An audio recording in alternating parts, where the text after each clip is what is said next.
Karibu sana mtazamaji wa Sauti ya Upatanisho. Nakukaribisha sana kwa ujumbe mzuri siku ya leo.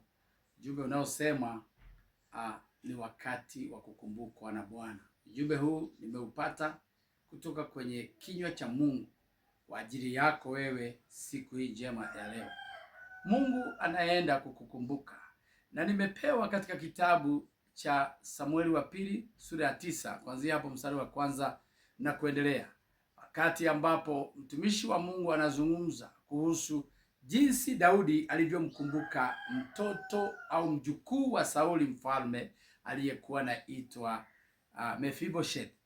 Kumbuka kabisa huyu mtoto, Biblia inazungumza kwamba alidondoka akiwa mdogo wakati aliposikia baba yake na babu yake wamefia vitani, na alipodondoka akiwa mikononi au mgongoni mwa yaya wake akalemaa miguu yote miwili. Kwa hivyo akawa nakaa sehemu moja inayoitwa Ledobari, na neno Ledobari maana yake ni kuachwa, maana yake ni kukosa matumaini. Kwa lugha ya Kiebrania maana yake ni kukosa matumaini, maana yake ni ukiwa, maana yake ni kutengwa. Ndio maana ya neno Ledobari. Na alipokuwa nakaa pale Ledobari, Biblia inasema kwamba akawa anahudumiwa na mtu mmoja, mtumishi alikuwa anaitwa Siba.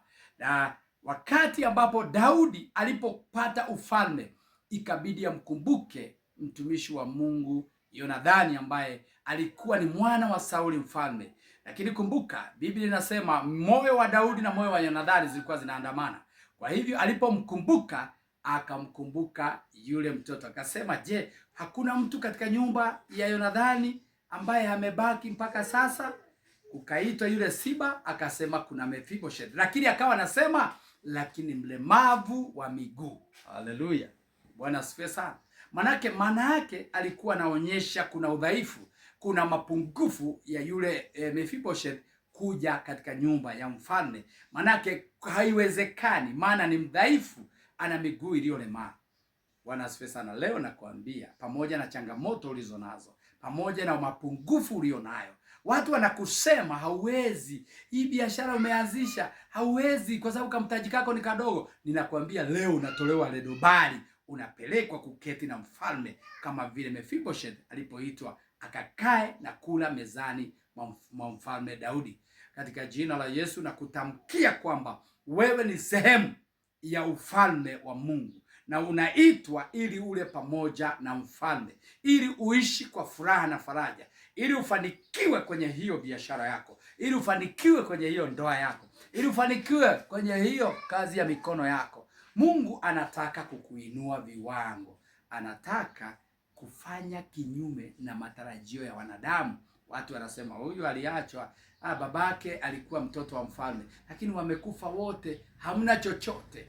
Mefiboshethi akarudishiwa mali ya babu yake na ya baba yake, mali ya Sauli yote, mashamba na kila kitu akapewa Mefiboshethi, na kukatolewa wafanyikazi katika nyumba ya Siba yule mtumishi, wawe wanamhudumia, wanalima yale mashamba, analetewa chakula, yeye anakula.